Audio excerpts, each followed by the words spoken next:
Here is a church that says, and this is the essential proposition, it is to just say to folks, we love you unconditionally.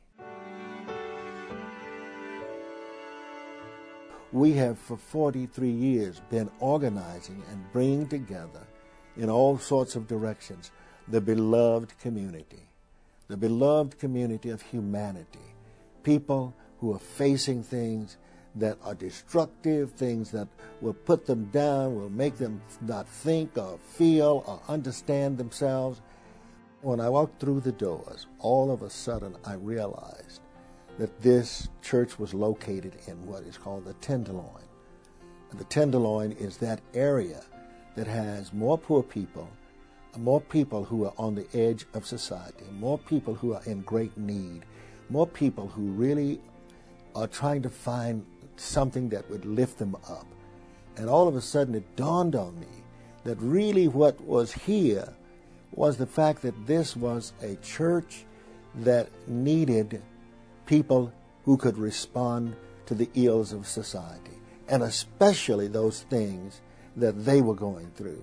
So I began then to try to understand how in the world we could begin to walk with people by holding hands with people who are in great need, and by looking at people and saying to them, we know who you are.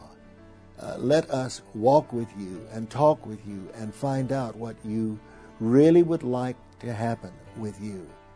And we would like for you to look at that from your perspective rather than from what we think it ought to be.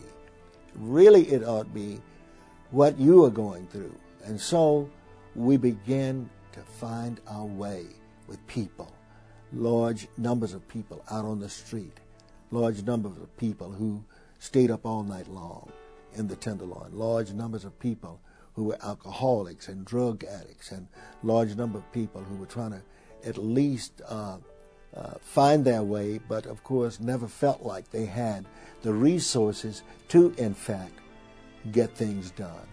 And so we reached out. We reached out, and what we came up on was that most of these folks felt hopelessness.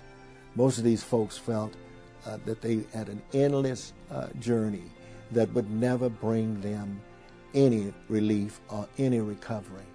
And so from that we began to say to them, we are going to dig deep in your lives, and what we come up with, we hope will speak to you and will hopefully bring you great joy, good news, so the New Testament says.